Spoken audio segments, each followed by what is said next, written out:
It was really good to engage with the current members on the very first digital residency recently for the National Youth Brass Band of Wales. And of course, this kind of engagement is something which we're all trying to get used to.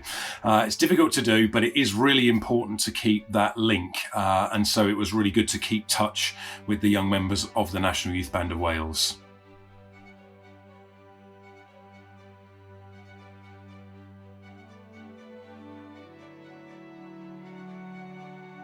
We've got lots of exciting plans for the future of the National Youth Brass Band of Wales. Now, lots of things that are already scheduled to happen on the summer residency in 2021. For example, we will be performing Edward Gregson's Of Distant Memories. We were due to perform it this year during his 75th birthday. So we're postponing that to his 76th birthday now in 2021. We'll also be performing an epic symphony by Percy Fletcher, which is a work on which Edward Gregson's work was partly based. It's from much, much further back, a real classic of the brass band repertoire. We've commissioned a new piece from Ian Stevens, and it's a piece called Colston Falls, which aims to kind of tap into the Black Lives Matter movement, and we'll be investigating that musically during the course next year. It's based, of course, on the dramatic events in Bristol, where the statue of Edward Colston was pulled into the water. And finally, I'm very pleased to reveal that we have a guest soloist, a special guest star from Belgium. He's the principal cornet of the Willebroek brass band, Loda Violet, one of the most upcoming cornet players of his generation, and we'll be working with him in Wales next summer.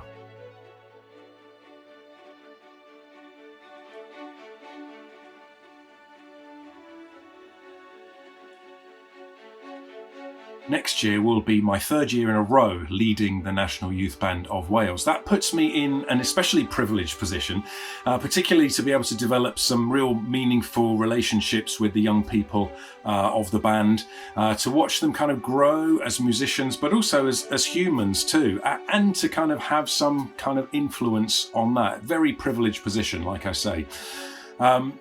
It's a very tight-knit community, the world of brass bands, so I particularly enjoy seeing some of the members of the band at other events which we have throughout the brass band year. Not so much this year, but I know I'll be forming some lasting relationships with these young people as they play with the National Youth Brass Band of Wales and for future years to come.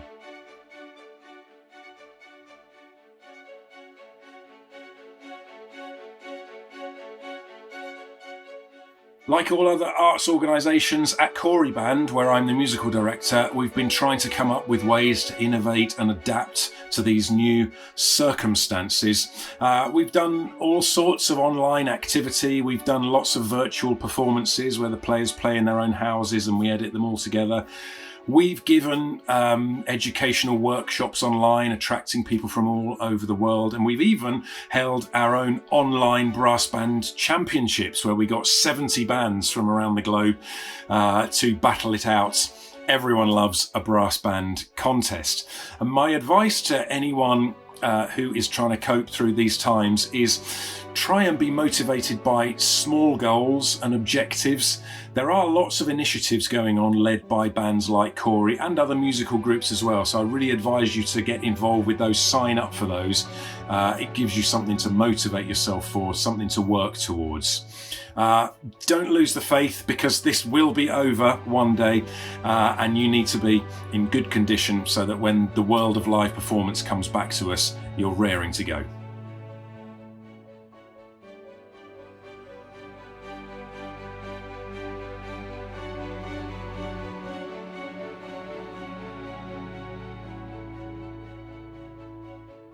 I would always recommend to young musicians to aspire to be the best you possibly can be. And in terms of ensembles, that means aspiring to play in the national ensembles. And it's just a fantastic opportunity to get involved with some of the industry's top professionals, to rub shoulders with some of the best soloists that are working within various fields today, to work on some of the classic repertoire and some of the most ambitious repertoire that we have as well. You'll only really get those opportunities regularly at national level. Of course, it's also a brilliant chance to meet like-minded young people as well. And certainly, speaking from my own experience in the National Youth Brass Band of Great Britain, some of the friends that I still have to this day, some of the acquaintances I have in my profession as well, were first forged on the courses of the National Youth Brass Band of Great Britain, which I went on when I was a young person. So it's really something that I highly recommend that young people aspire to be in their national ensembles.